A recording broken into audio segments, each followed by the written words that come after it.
do not even understand what is going on around them. And with the help of Christianity, more fire, where it takes the people away from reality to another abstract thinking. Exactly. more fire. Eti akwala ni nya adwuma nyo. Oba akoda prayer camp because onim say adwuma no kura no eso obi ne creative bie no onya bi yo. Eti eso akoda prayer camp na obi ye ni favor bi na by miracle bi eti ba ko obetimi enya sa favor na free mu no. Just one day Nyankopon penasem wa chen wa amaka nyina. More fire. Meanwhile, akwala kura ya onyame apama fi adwuma wote Ghana ha say were you very brilliant.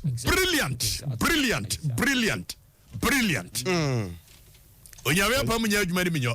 One nam Ghana ha ba kire and they were through plane through UK ya bosumi bia so a wo say one of the best workers there ben no agi award you know agi e say wonya adwuma mienu no ye more fire.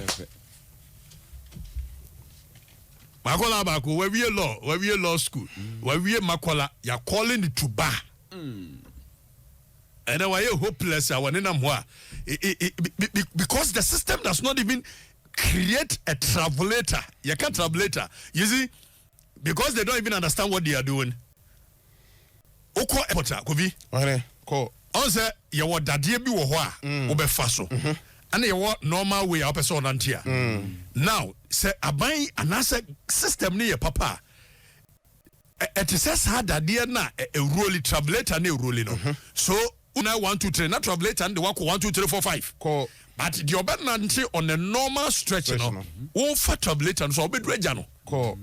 It is a building system na you good oko school we are you get more opportunities. Ko.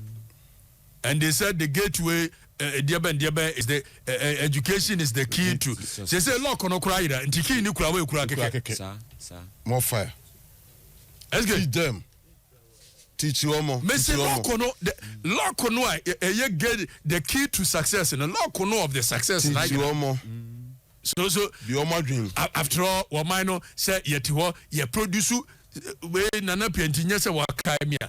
Nkwasi asem ne produce sa. Ko. I don't know the word to replace it with. Exactly. Omani in database. No. Debbie. The produce kran and tiase the entire produce. Meanwhile, obi oman bia se who produce you to so omunko suadia. You the nation, you have a bigger agenda, very big agenda. And I say, okay, this is where I am going in the next 5, 10, 15, 20 years. So when I am educating people, I am feeding them into the puzzle. So lawyers, I'm feeding you into the puzzle. I need lawyers say, okay, so lawyer to patient ratio must be this. Police to the citizen ratio must be this. So the next 5 years, I am picking this number of police. The next 5 years, I'm picking this number of soldiers. So when you are educating people, you don't educate them because you just want to educate the people. Exactly. I don't think they want unemployment. Unemployment Association. We school and unemployment graduates. Hey, Raddy. And also a certificate back. Or maybe I come with universities, with knowledge partners.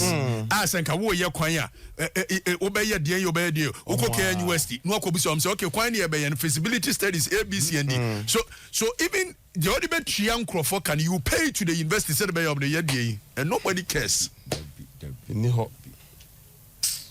Nobody cares. Individualistic mindset. Individualistic mindset. Obia adwene wono kwana ho. Obia adwene wono kwana ho. Obia adwene wono kwana ho. Nobody cares. Nobody cares. And you that you wake up and speak for because my catcher must say that people do not even understand what is going on around them. So the day they will understand it, and you see, fix the country now, a test.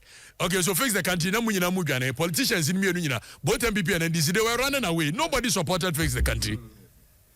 The country had been hitting was a cadet. Anka tefa so tomb.